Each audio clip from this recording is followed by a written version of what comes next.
वो एक सुनहरी सुबह थी। अभी-अभी सूर्य की हल्की रोशनी ने उस जगह की जमीन को छुआ ही था। वहाँ का पानी भी सोने की भांति चमक रहा था। ये प्रयागराज का त्रिवेणी संगम था, जहाँ चल रही नावों में से एक पर बैठी थी गीत।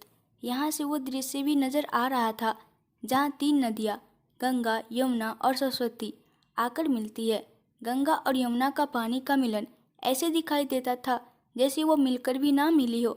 इन दोनों ही नदियों का पानी देखने पर साफ अलग अलग प्रतीत होता था। हाँ, कहने को त्रिवेणी संगम है, लेकिन सरस्वती नदी हमेशा से अदृश्य ही रही है। वेद पुराणों के अनुसार सरस्वती भूगर्भ में बहती है। तीसरी पौराणिक नदी सरस्वती को अदृश्य कहा जाता है। गीत सवेरे सवेरे इसी अद्भुत दृश्य में बंधी हुई थी। वो पिछले 3 दिनों से इसी शहर में थी, वही आखिरी शहर। बस इसके बाद क्या वो छोड़ देगी खुद को हालातों पर? इतने सालों से हाथ पैर मार रही थी, अब शिथिल पड़ जाएगी, नहीं कहेगी कुछ। जो बाकी सबको मंजूर होगा वही मान्य हो जाएगा। वो नाव से उतरी और बमुश्किल इस दृश्य से मन झटकने की कोशिश करने लगी, क्योंकि ऐसा संगम तो किसी की भी नज़रों को बांध ले। ऐसा किसी दो लोगों की ज़िंदगी में भी तो हो सकता है। वो मिलते हुए ना दिखे, लेकिन बखूबी मिलकर संगम कहला जाए। अलग थलग सिर्फ दिखने को हो, और आगे जाकर कहीं न कहीं तो मिलन हो ही जाना था। फिर सरस्वती, जो अदृश्य होकर भी दोनों में सम्मिलित हो। क्या ही बात थी इस दृश्य की। उसने जाते जाते वापस मुड़कर देखा। शायद ये अनोखी बात ही वजह थी गीत के यहाँ आने की। शायद ये बात ही वजह बनी थी आखिरी शहर के नाम पर इस शहर को चुनने की। ललित अपने कमरे में था। ऑफिस की छुट्टी थी, आज संडे जो था, लेकिन संडे होने के बावजूद गीत आज घर नहीं आई थी। सुबह बाकी सबने इसका कारण भी पूछा था, तो ललित ने बहाना बना दिया कि वो किसी काम से दिल्ली से बाहर गई है। ललित को कहाँ पता था कि यही सच भी था। बस उसने तो ऐसा कहकर बात टाली थी, क्योंकि शायद वो जानता था कि गीत उससे नाराज थी। अभी 5 दिन पहले की ही तो बात है, जब उसने अपना फैसला थोप दिया था उस पर। नाराज रहकर ही सही, लेकिन गीत अर्पण से शादी कर ले, बस वो इतना ही चाहता था। खैर, वो जानता भी था कि इस बार गीत उसकी बात नहीं टालने वाली, इसलिए ही तो उसने कसम तक दे दी थी गीत को। बस वो भी अभी गीत से बात करने से बच रहा था। 4 दिन बाद दिवाली है, वो तब तो आएगी ही घर। फिर दिवाली के 11 दिन बाद देवोत्थान एकादशी भी है। बस तभी कोई शुभ मुहूर्त देखकर अर्पण और गीत की शादी कराने का विचार था ललित के मन में। सरगम स्टोर रूम में थी। कुछ सजावटी सामान जो निकालने थे यहाँ से उसे। पिछली दिवाली के बाद सब समेट के यहीं तो रखा था उसने। अब 4 दिन बाद दिवाली थी और धनतेरस तक उसे घर को जगमगाना था। उसने अपने नाक और मुंह को साड़ी के पल्लू से दबाया हुआ था और दूसरे हाथ में झाड़ू थी, जिससे वो धूल झाड़ रही थी। मकड़ी के जाले भी लग गए थे। वो एक प्लास्टिक बॉक्स पर चढ़कर जाले हटाने लगी, तभी सरल भी वहां आ गया। इससे अनभिज्ञ सरगम दीवारों को झाड़ते हुए धूल का गुब्बार उड़ा रही थी। सरल ने अपने छोटे छोटे हाथों से अपना मुंह दबाया। अरे तुम यहाँ! उसकी आवाज़ सुन सरगम बेध्यानी में पलटी, और वही हुआ जो अक्सर टीवी सीरियल्स में होता है। उसका पाँव उस प्लास्टिक बॉक्स से फिसला। वो धम से नीचे आ गिरी। आह! उसने दाएं हाथ से कमर और बाएं हाथ से दाएं हाथ की कोहनी को पकड़ लिया। सीरियल से अलग ये हुआ कि यहाँ उसको थामने के लिए नायक नहीं आया। हाँ, उसकी आह निकलने के बाद प्यारा सा सरल जरूर उसकी ओर बढ़ा। मम! वो अपनी प्यारी सी आवाज़ में इतना ही बोला जो भी ललित ने उसको सिखाने की कोशिश की थी, लेकिन शायद पूरा सीख नहीं पाया था। हालांकि सरल उसके आसपास नहीं आता था, ना ही उसे कभी संबोधित करने के लिए कुछ कहता था। लेकिन आज उसके गिरने की वजह से शायद वो आगे आया और उसे मम कहने की कोशिश की, जो उसे पूरा भी नहीं बोला जा रहा था। मम! वो फिर बोला और अपनी छोटी सी उंगली सरगम की कोहनी पर लगाई। शायद ही वो समझ पा रहा था कि यूँ गिरने से चोट लगती है। तुम यहाँ क्यों आए? जाओ बाहर जाकर खेलो, सरगम ने कहा। लेकिन उसकी आवाज़ में कोई शक्ति नहीं थी, कभी होती भी नहीं थी। बस वो अपने रवैये में लाड प्यार नहीं रख पा रही थी अब तक। सरल उसे देखता रहा। भला उसे कैसे समझ आता कि वो क्या कह रही है। जाओ भी, सरगम खड़ी होती हुई बोली। वो सरगम पर प्रश्नवाचक दृष्टि रखे हुए था, जैसे पूछना चाह रहा हो कि वो क्या कह रही है। सरगम ने उलझी हुई नज़रों को समझा। वो उसका कहा हुआ अभी नहीं समझ पा रहा था, लेकिन इशारे तो पहचान लेता था। जैसे अभी कोई बाहें फैलाए तो उसे पता था कि सामने वाला उसको गोद में उठाना चाहता है।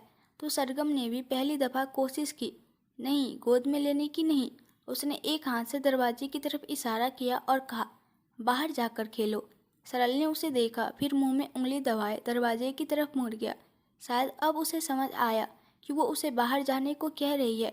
वो दरवाजे पर जाकर मुड़ा। मम कहकर उसने अपना हाथ हिलाया जैसे कि बाई कह रहा हो। फिर बाहर चला गया और सरगम को याद आया कि जब गीत वापस घर लौटती है तो ललित कई बार सरल के हाथ को पकड़कर कहता है, बुआ जा रही है, बाई करो। हाँ, शायद ये वैसा ही कर रहा है। हाय, इससे प्यारा और मासूम तो कुछ नहीं दुनिया में। सरगम के मन में अचानक ही ख्याल गूंजा था और वो मुस्कुरा उठी। शायद गीत की बातों का असर अब तक था। हाँ, शुरुआत वहीं से हुई, लेकिन उसके मन में ममता भी तो थी जो शायद अब सरल के लिए जागने को उतारू थी। लेकिन वो अच्छे से मुस्कुरा पाती उससे पहले ही उसे फिर उन्हीं ख्यालों ने जकड़ लिया। उसकी हंसी गायब हो गई। उसका एक हाथ अपने पेट पर पहुंच गया और वो सरल से ध्यान हटाकर वापस अपने काम में ध्यान लगाने लगी। 3 दिन और गुजर गए। आज रूप चौदस थी और दिवाली की सुबह गीत को वापस घर लौटना था। शाम का समय था। एक और संगीत विद्यालय, गीत ने कहा और अंदर चली गई। वहाँ मोहक के बारे में पूछा और कुछ देर बाद वापस बाहर चली आई। हमेशा यही तो होता था, वो पूछती थी और खाली हाथ लौट जाती थी। वो वहीं बाहर लगी बेंच पर आ बैठी। उसे याद आया वो पहला शहर जयपुर, जहाँ कुछ पल ढूंढने के बाद ही एक बच्चे ने तस्वीर के माध्यम से मोहक को पहचान कर कहा था, ये तो मिलन है ना। काश कभी तो ऐसा हो जब वो मोहक की तस्वीर आगे करे और पूछने से पहले ही कोई कह दे, ये तो मोहक है ना। हाँ, काश कभी तो ऐसा हो। गीत सोच रही थी, एक्सक्यूज मी, ये फोटो में मोहक है ना। अगले ही पल किसी की आवाज़ से गीत के विचारों में भंग पड़ा। तो ये बात सिर्फ उसके मन में नहीं चल रही थी, सच में कोई उसे ये पूछ रहा था। उसने झटके से अपना सिर उठाकर देखा। कोई लगभग 40 वर्षीय व्यक्ति खड़ा था। उसके साथ ही एक बच्चा भी था जिसकी उम्र करीबन 14-15 वर्ष रही होगी। और गीत को याद आया कि ये व्यक्ति अभी संगीत विद्यालय के रिसेप्शन पर भी था। जी, ये मोहक। वो व्यक्ति गीत के ऐसे देखने पर हड़बड़ा सा गया। हाँ हाँ, ये मोहक। आपने कहीं देखा इसे? मिले हो आप कभी? कहाँ होगा ये? वो उत्साहित होकर बोली और एकदम से खड़ी हो गई, जैसे ऐसा करके 7वें आसमान पर जा खड़ी हुई हो, क्योंकि इस अनजान शहर में कोई मोहक को पहचान रहा था। मतलब कि मोहक यहाँ भी आया ही होगा, या फिर हो सकता है कि यहीं हो। हाँ, मिला था काफ़ी वक्त पहले। अभी आइडिया नहीं है कि कहाँ होगा। और इसी के साथ गीत को लगा कि उस 7वें आसमान ने गीत को वापस ज़मीन पर ला पटका हो। लेकिन उसे उम्मीद बंधी थी उस शख्स के मुंह से मोहक का नाम सुनकर। वो आगे बोली, फिर भी आप उसे जानते हो, उसका नाम जानते हो। कब मिले थे आप उससे और कैसे मिले थे? कुछ तो बताइए। उसकी आवाज़ में गिड़गिड़ाहट थी। जी, मैं सब कुछ तो नहीं, लेकिन काफ़ी कुछ तक जानता हूँ उसके बारे में। मेरा नाम जगत बंसल है। मैं पेशे से एक डॉक्टर हूँ। और मोहक, वो कह ही रहा था कि उसका बेटा बोला, पापा धूप है। डॉक्टर जगत ने अपने बेटे को देखा, उसे पसीने आ रहे थे। ये आजकल के बच्चे, इनसे कहाँ इतनी सी भी धूप झेली जाएगी, डॉक्टर ने मन में सोचा, क्योंकि वो शुरू से एक मेहनती व्यक्ति रहा था और आजकल के बच्चों की इसी बात से उसे झुंझुलाहट होती थी। वो मिस, आप यहीं रुकिए, मैं इसे घर छोड़ आता हूँ। मैं वापस आकर आपसे बात करूँगा इस बारे में, जगत ने थोड़ा संकोच से कहा। फिर उसकी बात थोड़ी लंबी थी और इस बीच उसका बेटा ना जाने कितनी बार टोकता उसे। गीत ने बेमन से ही सहमति में गर्दन हिलाई, बाकी वो इंतजार नहीं कर पा रही थी। जगत बंसल अपने बेटे को लिए आगे बढ़ गए। जाने क्या जानते होंगे ये डॉक्टर। क्या वो अब मोहक के करीब है? वो इस शहर में आई तो नाउम्मीदी से ही थी, लेकिन क्या सच में ये शहर उसे उसका मोहक लौटा देगा? उससे यहाँ खड़ा रहना बर्दाश्त नहीं हो रहा था। वो कसमसा रही थी ये जानने को कि उस डॉक्टर से शायद कोई संकेत मिल जाए मोहक तक पहुँचने का। डॉक्टर जगत जाते जाते मुड़े, देखा कि गीत गहरी उलझन के साथ खड़ी है और उसके चेहरे पर वो दर्द के भाव थे जो उसने कभी किसी और के चेहरे पर भी देखे थे। वो मोहक था जिसके चेहरे पर कभी डॉक्टर जगत ने इस हद तक वेदना देखी थी। आप चाहे तो मेरे घर चल सकती है, अगर आप सहज हो तो, उन्होंने गीत से कहा। और जैसे गीत को यही चाहिए था, वो जल्दी से सहमति जताती हुई डॉक्टर के साथ उसके घर की ओर चल दी। ये तो साफ था कि असुरक्षा की कोई बातें नहीं थी। आखिर वो डॉक्टर मोहक का नाम जानता था। ये कोई आम बात नहीं थी गीत के लिए। मैं उससे पहली बार करीब 5 साल पहले मिला था, डॉक्टर जगत बंसल गीत से बोले। गीत अभी डॉक्टर के घर पर थी और वो दोनों गेस्ट हॉल में बैठे थे। ये बात सुनकर वो थोड़ी बुझ सी गई कि डॉक्टर जगत 5 साल पहले मिले थे मोक से, किस सिलसिले में? गीत ने पूछा। खैर, वो अभी बमुश्किल खुद को जब्त किए हुए थी। उसका बस चलता तो वो 1 सेकंड में पूरी बात जान लेती जो डॉक्टर जगत कहना चाहते थे। मैंने बताया ना, मैं एक डॉक्टर हूँ। अब मुझसे कोई किस सिलसिले में मिलेगा? वो सहज होने के लिए हल्का सा मुस्कुराए। तो आप 5 साल पहले मिले थे और फिर एक मुलाकात में ही, मतलब वो आपको अब तक याद है? गीत ने पूछा। उसे ये बात थोड़ी अजीब लगी। जी, मैं कोई खांसी जुकाम या बुखार का डॉक्टर नहीं हूँ। मैं एक मनोचिकित्सक हूँ और मोहक मेरा पेशेंट था। क्या मतलब? मोहक को कोई मानसिक बीमारी? डॉक्टर की बात सुनकर गीत चौंकी जरूर, लेकिन ज़्यादा नहीं, क्योंकि बात बात पर गुस्सा आना हर बार नॉर्मल तो नहीं हो सकता था। मोहक को बाइपोलर डिसऑर्डर नामक मानसिक बीमारी थी। ये क्या होता है? गीत ने पूछा, जिसने शायद इस बीमारी का नाम पहली बार ही सुना था। बाइपोलर डिसऑर्डर एक तरह का मानसिक विकार होता है जो डोपामाइन हार्मोन में असंतुलन होने के कारण होता है। इस असंतुलन की वजह से एक व्यक्ति के मूड या बर्ताव में बदलाव आने लगते हैं। अगर कोई बाइपोलर डिसऑर्डर से पीड़ित होता है तो उसे मेनिया या डिप्रेशन के दौरे पड़ते हैं, यानी उसका मूड या तो बहुत हाई या लो रहता है, डॉक्टर ने समझाया। जी, मोहक को कभी कभार बहुत गुस्सा आता था और अगले ही पल वो नॉर्मल बिहेव करने लगता था। तो क्या ये सब इसी के कारण? गीत ने पूछा। हाँ, इस बीमारी में सबका बिहेव अलग अलग रहता है। कोई बड़ी बड़ी बातें करता है, मतलब वास्तविकता से बिल्कुल परे। कोई उदासी और डिप्रेशन से घिरा रहता है और कोई, जैसा कि आपने बताया, दिमाग पर संतुलन कभी कभी खो जाता है। गुस्सा, अकेले में रोना जैसे लक्षण सामने आते हैं, डॉक्टर जगत ने बताया। तो मोहक का इलाज वो आखिरी बार कब आया था आपके पास? गीत अब आगे सुनने का इंतजार ही नहीं कर पा रही थी। देखा जाए तो इस बीमारी का इलाज संभव नहीं है। बाइपोलर ताउम्र रहने वाली बीमारी है, जैसे कि थायराइड और मधुमेह होता है। ये सब नॉन कम्युनिकेबल डिजीज में गिनी जाती है।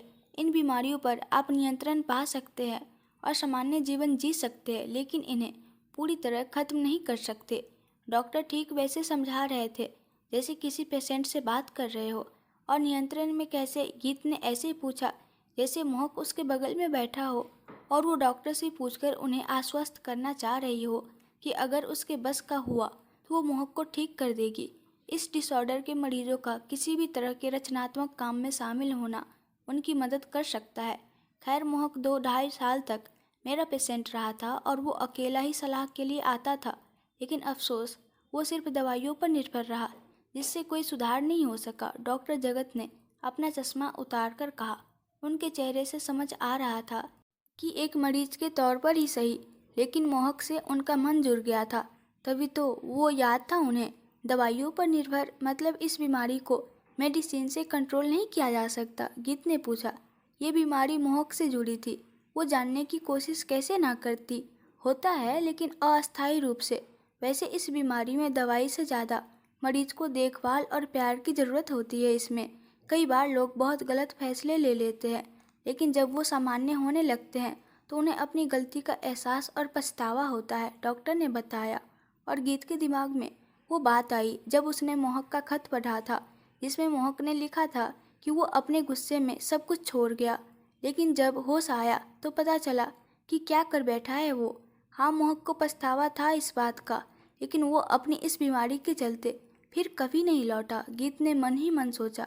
डॉक्टर जगत आगे बोले, ऐसे में मरीज को शांति और प्यार से समझाने की जरूरत होती है। वही इस बात का भी ध्यान देना होता है कि वे दिमाग को शांत रखे और उसे थकाए नहीं। लेकिन मेरी जानकारी में मोहक अकेला था। क्यों था, ये पूछने का हक मैंने कभी नहीं समझा। फिर उसका ट्रीटमेंट कैसे संभव था? और आज इतने साल बाद किसी को उसके बारे में पूछते देखा तो मुझे भी लगा कि आपको बताना चाहिए। गीत बस गर्दन झुकाए उन्हें सुनती रही, कुछ बोली नहीं। तो वही वापस बोले, वैसे एक बात पूछ सकता हूँ आपसे? जी, गीत ने गर्दन उठाई। आप मोहक को ढूंढ रही थी वहाँ, लेकिन जब मोहक को अपनों की इतनी ज़रूरत थी तब वो अकेला था, ऐसा क्यों? ना जाने डॉक्टर को क्या सूझी और उसने पूछ लिया जो वो मोहक को देखकर कई बार सोचा करता था। मोहक मेरा मंगेतर है। वो 7 साल पहले हमारी शादी छोड़कर चला गया था। तब से ही मैं उसे ढूंढ रही हूँ doctor. Everyone thought he is a cheater. लेकिन मैं जानती थी कि उसे कोई प्रॉब्लम है, और सच में ही ऐसा है। मुझे लगा नहीं था कि यहाँ आकर मुझे इतना कुछ मालूम चलेगा। वो बोलते बोलते एक पल को ठहरी और लंबी सांस ली। वो एक बार फिर भावुक हो रही थी। मैंने ये भी नहीं सोचा था कि मेरी तलाश यहाँ पूरी होगी या नहीं, लेकिन जब तक मैं उसे अपने सामने नहीं देखती, मेरी तलाश अधूरी ही है। आज तक इतने नगरों के चक्कर काटे, लेकिन पहली बार कोई मदद का हाथ दिखा जिसे वाकई में मोहक के बारे में जानकारी है। प्लीज़ डॉक्टर, मेरी मदद कीजिए। मुझे बताइए कि वो कहाँ मिल सकता है। वो उस वक्त कहाँ ठहरा था जब वो आपके पास इलाज के लिए आता था? उसका कोई तो पता होगा ना। Please help me. कहते कहते गीत ने हाथ जोड़े और अपना ललाट हाथों पर टिका दिया। पहली बार वो इस मामले में किसी के सामने हिम्मत हारी हुई थी। सालों पहले उसने ललित से मदद मांगी थी, और आज इस अनजान डॉक्टर के सामने हाथ जोड़ लिए थे। उसकी आंखों में आंसू थे। इस आखिरी मौके में वो मोहक को पा लेना चाहती थी, और यहाँ आकर कुछ हद तक मोहक के बारे में पता चला भी उसे, जिससे उसकी उम्मीदें चरम पर आ गई थी। हे प्लीज़, ये मत कीजिए। मुझे उसके बारे में जो पता था वो मैंने आपको बताया, और रही बात उसके एड्रेस की, तो डॉक्टर कुछ सोचने लगे, और गीत ने अपनी भरी आंखों से वापस डॉक्टर को देखा। देखिए, मैं कंफर्म नहीं कह सकता, मुझे इतना याद नहीं है अब। लेकिन शायद मोहक दारागंज साइड रुका था, क्योंकि वो अपॉइंटमेंट लेने के कुछ देर में ही क्लिनिक पहुंच जाता था। और फिर शायद उसने कभी बताया भी था मुझे। डॉक्टर ने जानबूझकर शायद शब्द का इस्तेमाल किया, जबकि उन्हें पक्का पता था कि मोहक दारागंज में ही कहीं किराए से रहता था। मोहक ने ही उन्हें बताया था, लेकिन उन्होंने गीत से पक्के तौर पर नहीं कहा, क्योंकि उन्हें क्या ही पता था कि अब मोहक वहाँ होगा या नहीं। मैं अभी ही वहाँ जाती हूँ, कोई तो पहचानेगा उसे, या शायद वो खुद वहाँ मिले। गीत जल्दबाजी में उठते हुए बोली, अरे आप इस वक्त कहाँ जाएंगी? वक्त तो देखिए, रात के 9 बज रहे हैं, डॉक्टर ने समझाया। लेकिन गीत ने कहना चाहा, देखो मिस गीत। ओके मिस गीत, थोड़ा प्रैक्टिकल होकर सोचिए। अभी लोग अपने घरों में होंगे, और जो दुकानें खुली होंगी वो भी कुछ देर में बंद हो जाएंगी। आप किससे पूछताछ करोगे? गीत ने अपने मचलते कदम संभाले। हाँ डॉक्टर जगत सही कह रहे थे। अभी आपको आपके घर वैसे आप होटल में ठहरी होंगी। डॉक्टर ने अंदेशा लगाया, क्योंकि गीत यहाँ की नहीं लग रही थी, और अभी उसने खुद बताया कि मोहक को ढूंढने आई थी। जी मैं चलती हूँ, गीत ने कहा। टेक केयर मिस गीत, डॉक्टर ने भी खड़े होकर कहा। गीत ने जाने को कदम बढ़ाए, फिर दरवाजे पर जाकर वापस मुड़ी। वैसे आप एक डॉक्टर हैं, आपके पास इतने पेशेंट आते होंगे, इस भीड़ के बीच आपको मोहक इतने अच्छे से याद रहा, उसकी कोई वजह? गीत ने बस यूं ही पूछ लिया। डॉक्टर साहब मुस्कुरा दिए। आई डोंट नो, बट वो बहुत अलग था। उसके बिहेव के कारण हम दोनों में कभी कभार लंबी बातें चलती थी, बाकी लड़कों से अलग। आई मीन इनोसेंट सा। गीत उनकी बात सुन मुस्कुराई और इस फक्र से आगे बढ़ी जैसे किसी ने उसकी तारीफ की हो। गीत अपने होटल में परेशानी से इधर उधर चक्कर काट रही थी। वो अपनी आखिरी कोशिश करने आई थी, ताकि ललित की कसम मानने से पहले मन में कोई मलाल ना रहे। बाकी उसको इस बात की कोई भी उम्मीद नहीं थी कि सच में मोहक के बारे में कुछ पता चलेगा। बस अब इस उम्मीद के बाद ऐसा ना हो कि मोहक ना मिले, वो टूट जाएगी। अब तक भी टूटी हुई थी, लेकिन अपने टूटे दिल के टुकड़े संभालने लायक तो थी। अब अगर ये उम्मीद मिलने के बाद टूटी तो वो भी पूरी तरह बिखर जाएगी। वो धम से सोफे में धंस गई। ओह मोहक, अब भी तुम नहीं मिले तो यकीन मानो बहुत देर हो जाएगी। मिलो मुझसे मोहक। मैं अर्पण को अपनी ज़िंदगी में जगह नहीं दे सकती, लेकिन मैं भैया की कसम भी नहीं टाल सकती। 10 साल कोई कम वक्त होता है क्या? इतने वक्त में मैंने सिर्फ तुमसे प्यार किया है। भैया अब समझना ही नहीं चाहते कि मैं तुम्हें नहीं भूल सकती। वो अपना सिर पकड़े बैठी थी। उफ, ये सिर भी ना इन 7 सालों में कभी हल्का रहा ही नहीं। उसने अपनी मुट्ठी से 4-5 बार अपना ललाट ठकठकाया। बस हम कल मिलेंगे, तुम्हारी मर्जी हो या ना हो, हम मिलेंगे मतलब मिलेंगे। मैं आकर रहूंगी तुम तक, बस तुम इस बार मत चले जाना। वो अपने बगल में खड़े मोहक को देखकर बोली, फिर खड़े होकर अपने दोनों हाथों से उसकी कॉलर पकड़ ली। प्लीज़ समझो ना यार, मत करो ऐसा, ये आखिरी मौका है हमारे पास। अगर ये हाथ से गया तो तुम्हारा इंतज़ार करना भी गुनाह हो जाएगा। अगर अब भी तुम नहीं आए तो तुम्हारे ख्यालों में रहने के कारण मैं उन 4 लोगों की नज़रों में गुनहगार हो जाऊंगी जिन्होंने हमारे पवित्र बंधन तक पर तिरछी निगाहें गड़ाई थी। उसकी जबान ऐसे लड़खड़ाई जैसे उसने नशा कर लिया हो।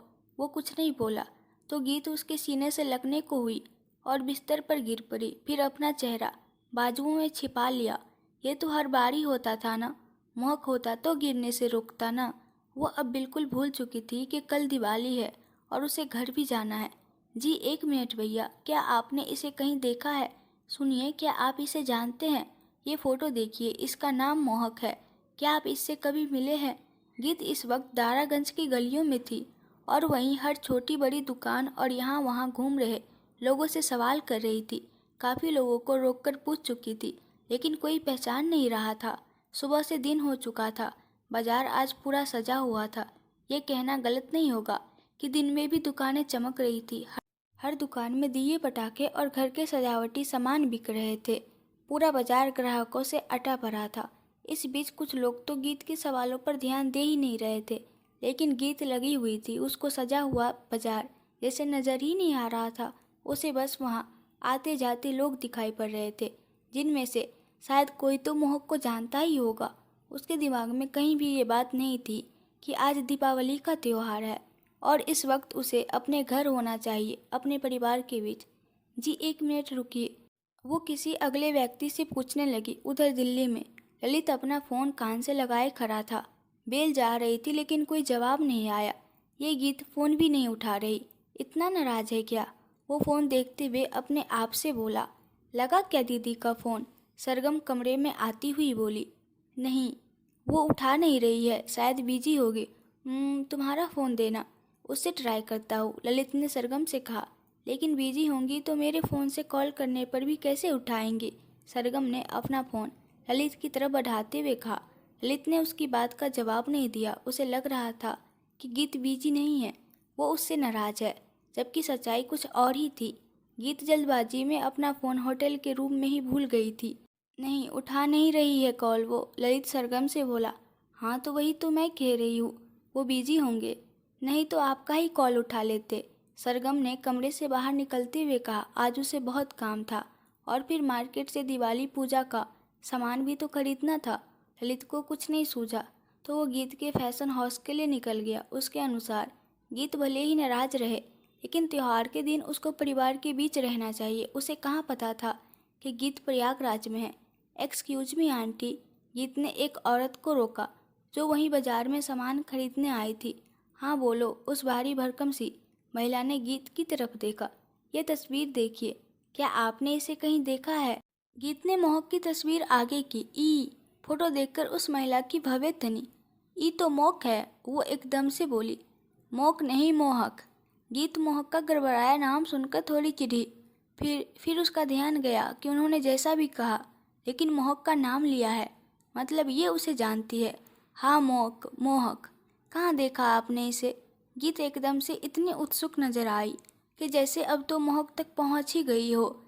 हमरे ही घर किराए में रहा करता था बेवरा, वो मोटी सी महिला फिर गड़बड़ाकर बोली। और इसी के साथ गीत का मन किया कि उस औरत का गुटके से भरा मुंह तोड़ दे, लेकिन उसने अपने आप को संयमित किया। शायद वो सही रास्ते पर है, मोहक तक पहुंचने वाली है। बेवरा, गीत ने पूछा। हाँ, हर वक्त पी के टुन रहा करत, किसी से बातचीत कुछ नहीं, अपने ही मगन में, कहकर वो आंटी आगे चलने लगी तो गीत भी उनके साथ चल दी। आप उससे मिलवा सकती है मुझे, गीत ने चलते हुए कहा। बाकी वो तो इस वक्त हवा में उड़ने को थी।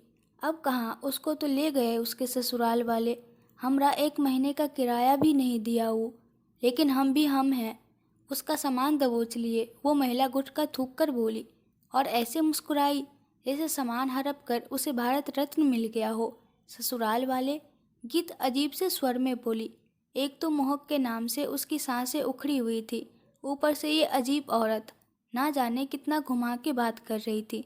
अरे ससुराल मतलब पागल खाने। और इसी के साथ गीत के दिल पर एक गहरा आघात हुआ। पागल खाना? नहीं, मोहक पागल नहीं, किसने उसको वहां पहुंचा दिया? ये आप क्या कह रही है? गीत आंखें फाड़े बोली। उसको जैसे सुनाई नहीं दिया था, या फिर वो दोबारा सुन के कंफर्म करना चाह रही थी कि क्या उसने सही सुना। हाँ, पागल खाना। दारू पी के मारपीट करत रहत। रोज का मगजमारी था उसका। कई बार मेरे घर में तोड़फोड़ का कोशिश भी किया। फिर एक दिन पुलिस पकड़ कर ले गई उसको। तो फिर पागल खाना कैसे? अरे पुलिस जब यहाँ आई तो उसके कमरे से कुछ कागज भी मिले। जॉन में लिखल रहत कि मोक की दिमागी हालत कमज़ोर। फिर वहीं से उसको पागल खाने भिजवा दिया। वो औरत चलते हुए बोली। लेकिन इस बार गीत ने अगला सवाल नहीं किया। वैसे तुम काहे पूछ रही हो उसके बारे में? उस औरत ने आगे कहा। लेकिन जब कोई जवाब नहीं आया तो उसने पलटकर देखा। गीत अब उसके पीछे नहीं चल रही थी। वो गली के आखिरी छोर पर दिखाई पड़ी जो आगे कहीं जा रही थी। यह दुनिया और यहाँ के अजीब लोग। वो औरत अपना भारी शरीर संभाले आगे बढ़ गई। पागल खाने, लेकिन वहाँ क्यों? वो अवसादग्रस्त था, पागल नहीं। गीत परवराते हुए चले जा रही थी। कौन से पागल खाने में होगा, कौन से में जाऊँ? वो कुछ सोचने समझने में विफल हो रही थी। फिर उसने ऑटो रुकवा लिया। कहाँ चलना है? ऑटो वाले ने पूछा। पुलिस स्टेशन, गीत ने कहा और बैठ गई। इसका नाम मोहक है। गुमशुदगी की रिपोर्ट है। गीत इंस्पेक्टर के सामने खड़ी थी। 24 घंटे बाद लिखी जाती है मैडम रिपोर्ट। इंस्पेक्टर असलाता सा बोला। 7 साल हो गए इंस्पेक्टर, आप 24 घंटे की बात कर रहे हैं। गीत को उस अधिकारी पर गुस्सा आया। बाकी वो शांत बनी रही। आखिर अभी उसे किसी की तो मदद चाहिए थी। और आप आज रिपोर्ट लिखवाने आई है? मैं दिल्ली से हूँ। मुझे आज ही पता चला कि ये प्रयागराज में है। ओह, और कोई जानकारी? अब की बार इंस्पेक्टर रजिस्टर पेन लेकर सीधा हुआ और संजीदा लगा। गीत ने सब बताया कि 7 साल पहले मोहक दिल्ली से चला आया था और उसे ढूंढते हुए वो कुछ दिन पहले प्रयागराज आई थी। फिर आज ही पता चला कि वो दारागंज में था। उसे मानसिक बीमारी थी, लेकिन उसे पागल समझकर पागल खाने भिजवा दिया गया था। मैं यहाँ की नहीं हूँ सर। 7 साल से अकेले ढूंढ रही हूँ उसे। आगे भी ढूंढ लेती, लेकिन बिना पुलिस के ये नहीं हो पाएगा। Please help me. इंस्पेक्टर को भी मामला थोड़ा संजीदा लगा। हाँ, गुमशुदगी का मामला पुलिस के लिए थोड़ा मामूली होता है, लेकिन यहाँ केस कुछ अलग था। एक लड़का जो अपनी शादी से 7 साल पहले गायब हुआ और उसकी दुल्हन जो अब तक उसे यूँ तलाश रही थी। आखिर अकेले वो इतना करीब तो पहुँच ही गई है। बस एक कदम ही तो बाकी रह गया था। उसके लिए पुलिस पीछे क्यों हटे? ओके, आप अपना नंबर नोट करवाइए और हम सभी मेंटल हॉस्पिटल्स में बात करते हैं। जल्दी आपको इन्फॉर्म करेंगे। गीत ने अपना नंबर लिखवाया और मोहक की तस्वीरें भी दी। उसी के सामने इंस्पेक्टर ने हो सकने वाली कार्यवाही की और गीत को अपना नंबर भी दिया ताकि ज़रूरत पड़ने पर वो उससे संपर्क कर सके। गीत इंस्पेक्टर के कैबिन से निकली। मेम साहब, किसी ने गीत को रोका। गीत पलटी। कोई हवलदार था जो उसी कैबिन के बाहर खड़ा था। हाँ, वो आप अभी किसी की बात कर रहे थे अंदर, कि मानसिक संतुलन खराब था और पागल खाने भिजवा दिया, ऐसा कुछ? हवलदार बोला, जो इंस्पेक्टर से उम्र में ज़्यादा था। जी, मैं किसी को ढूंढ रही हूँ। उसी की बात थी। गीत मोहक की तस्वीर को देखती हुई बोली। क्या वो दारागंज में रहता था? हवलदार ने पूछा। हाँ हाँ, आपको कैसे पता? गीत एकदम से चौंकी और झट से वो तस्वीर हवलदार के सामने कर दी। इसे देखिए, यही है वो।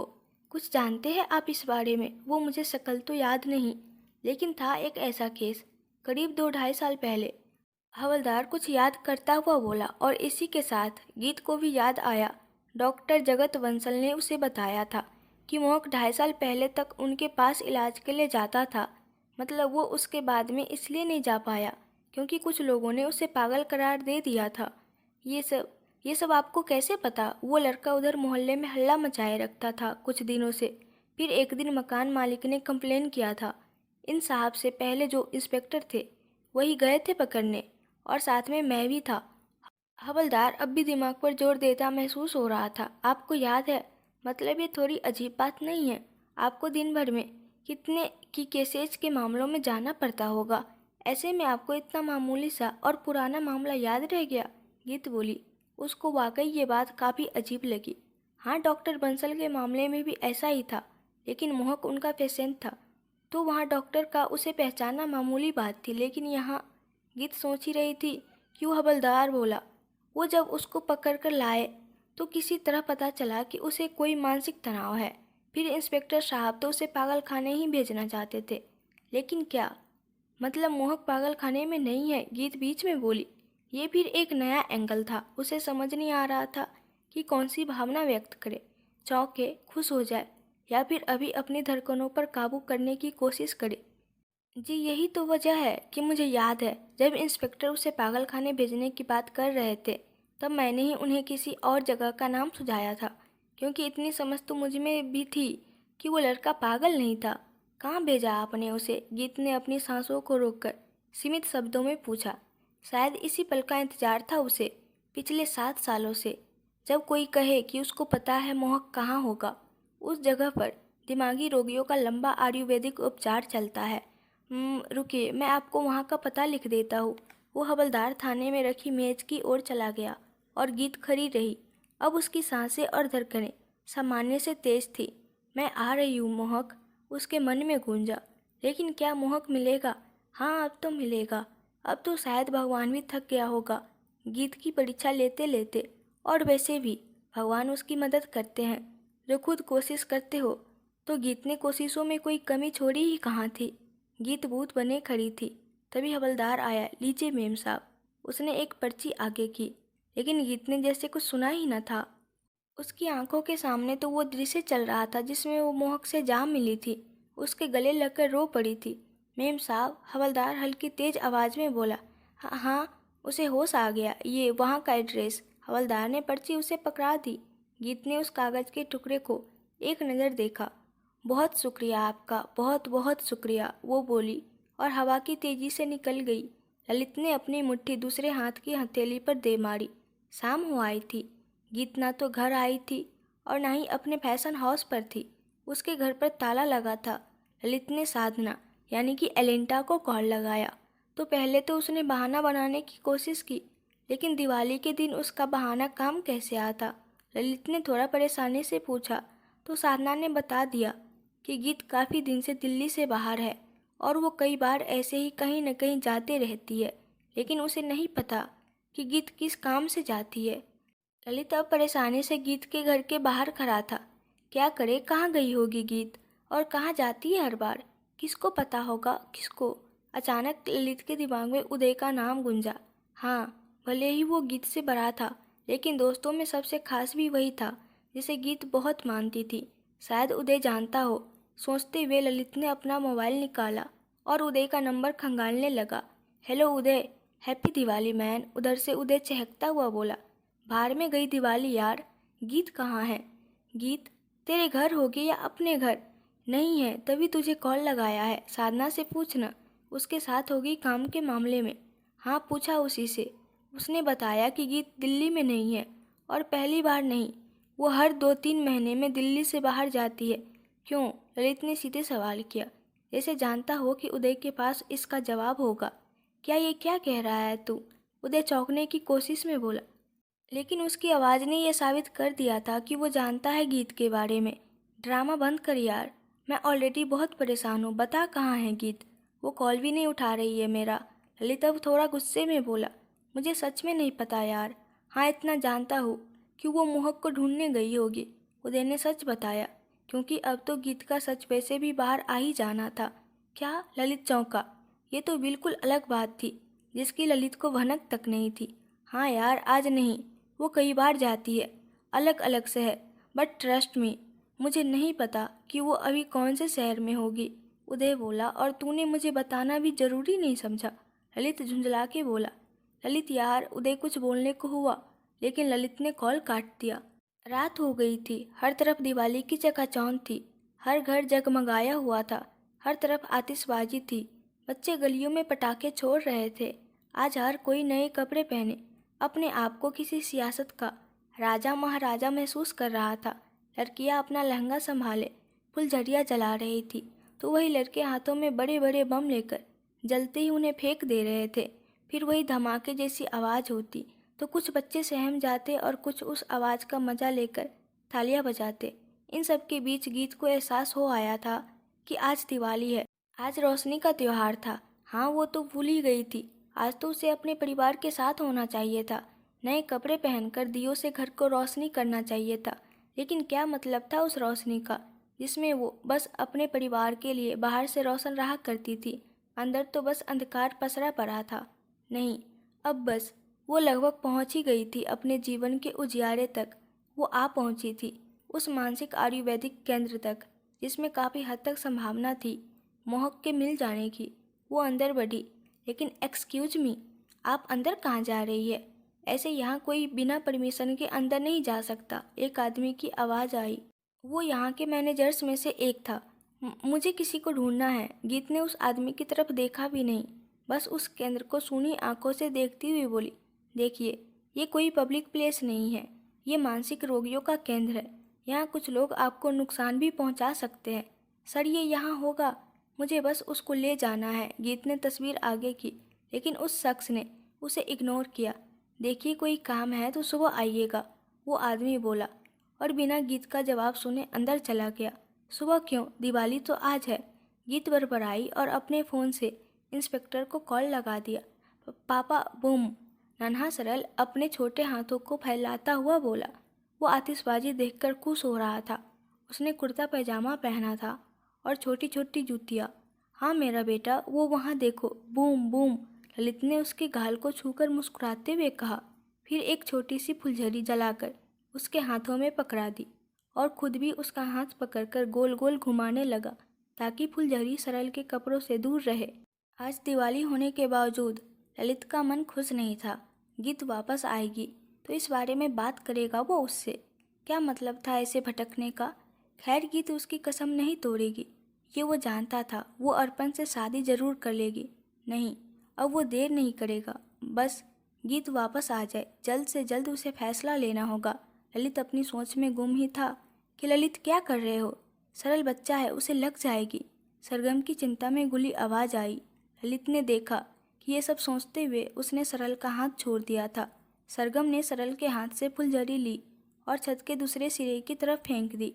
लगी तो नहीं ना आपको? सरगम चिंता से सरल के हाथ देखते हुए पूछ बैठी। ललित ने सरगम को देखा तो चौंक पड़ा। क्या सरगम सरल के लिए परेशान थी? हाँ, वो उसका बुरा कभी नहीं चाहेगी, लेकिन इतनी चिंता, वो भी सरल के लिए, जिससे वो दूर दूर भागती है। और सरल अपनी पलकें झपकाकर सरगम को देखता रहा। ये सब उसकी समझ से तो बिल्कुल बाहर था। कहाँ ध्यान रहता है आपका ललित? सरगम ने ललित से कहा, लेकिन वो ललित की तरफ देखती इससे पहले ललित दूसरी तरफ देखने लगा, जैसे उसने कुछ देखा ही ना हो। वो जान गया था कि सरगम का मन पसीज रहा है और वो इसे अपनी ममता की कमजोरी समझकर चिढ़ न बैठे, इसलिए ललित उसकी इस हरकत से अनजान बन गया। आप सुन रहे हैं? सरगम झुंझलाई और ललित मन ही मन बहुत खुश हो गया कि आज सरगम सरल के मामले में उसे डांट रही है।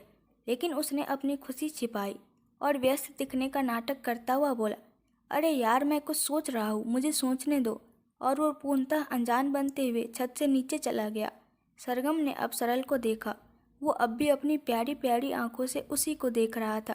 मम्मा, वो दूर पड़ी उस फुलझड़ी की तरफ इशारा करता हुआ बोला, हाँ, हम अब दूसरी जलाएंगे। सरगम इस वक्त अपने ममत्व में भूल चुकी थी सब कुछ, अपना ये विचार भी कि सरल उसकी औलाद नहीं। वो सरल के साथ फुलझड़ी जलाने लगी। सरल खुश हो रहा था, शायद पटाखों की वजह से या शायद इसलिए क्योंकि हर वक्त उससे दूर दूर रहने वाली सरगम भी उसके साथ खेल रही थी। मम, वो हंसा, मम नहीं, मम्मा। और हंसती मुस्कुराती सरगम का चेहरा एकदम से मुरझा गया। वो जो भूल रही थी, शायद उस बात ने वापस उसके मन में घर कर लिया था। वो सरल को लेकर नीचे आ गई ताकि उसे कोई और संभाल सके। सॉरी इंस्पेक्टर, इस वक्त आपको परेशान, आई एम सॉरी। गीत ने उसे देखा। वो दिवाली पर इस वक्त भी पुलिस के ड्रेस में ही आ रहे थे। अरे प्लीज़, ये तो मेरा काम है, आप चलिए, इंस्पेक्टर बोला। उसे गीत ने कॉल पर ही सारी बात बता दी थी। अंदर जाके गीत ने देखा वहाँ बहुत से लोग थे जो शायद यहाँ आकर कुछ हद तक अपने मानसिक रोग से मुक्ति पा चुके थे। वहाँ केयर टेकर्स भी थे जो उन सब का ख्याल प्यार से रख रहे थे। कुछ कुछ गार्डन में बैठे बैठे आसमान में हो रही आतिशबाजी को देखकर बच्चों जैसे खुश हो रहे थे। इस बार गीत को किसी ने नहीं रोका। इंस्पेक्टर जो उसके साथ था, उसने वहाँ मोहक की फ़ोटो दिखाई और ये सुनकर जी उठी कि मोहक यहीं है। ऐसा महसूस हुआ जैसे किसी ने उसके मृत शरीर में जान फूंक दी हो। वो आगे बढ़ी, फर्स्ट फ्लोर पर गए। गीत का कदम बढ़ाना तक मुश्किल हो गया था। वो मुश्किल चल पा रही थी, कदमों ने जैसे साथ छोड़ दिया हो। इतनी खुशी शायद ही कभी मन में जागी हो जिसमें इस हद तक घबराहट घुली हुई थी। खुशी से उसका पूरा शरीर अब काँप रहा था, होठ काँप रहे थे, आंखें डबडबा रही थी। लाइन से बहुत से कमरे बने हुए थे। आखिरी छोर से कुछ कदम पहले का एक कमरा। हाँ, वहाँ आकर वो रुक गए और दरवाज़ा खोला, और गीत की रही सही ताकत भी जवाब दे गई थी। इतने सालों में पहली बार उसकी आंखों में खुशी के आंसू छलछला गए थे। वो अपने कांपते कदमों को अब और नहीं संभाल पाई और वही धम से फर्श पर बैठ गई। वो सामने देखती हुई रोने लगी। पहली बार खुशी से हाथ अपने आप मुंह तक पहुंच गए थे। सामने मोहक था, जंजीरों में बंधा, हद से ज़्यादा बढ़ी हुई दाढ़ी और बालों में। 7 सालों बाद उसका इंतजार आज पूरा हो गया था। उसके इतने वक्त की तपस्या आज रंग लाई थी। वो अपने आप को रोक नहीं पाई रोने से। इतनी दूर तक का सफ़र पार कर लिया था, लेकिन इतनी सी दूरी नापने के लिए उसके पैर जवाब दे गए थे। उसके इंतजार में जो कसक थी वो अब खत्म होने को थी। और इसी के साथ आसमान में कई सारे पटाखे एक साथ छूटे, जैसे गीत का जहां रोशन करने आए हो। अगर आप लोगों को इस कहानी के आगे का पार्ट देखना है तो प्लीज़ ज़्यादा से ज़्यादा कमेंट कीजिए और मेरे चैनल को सब्सक्राइब कर दीजिए।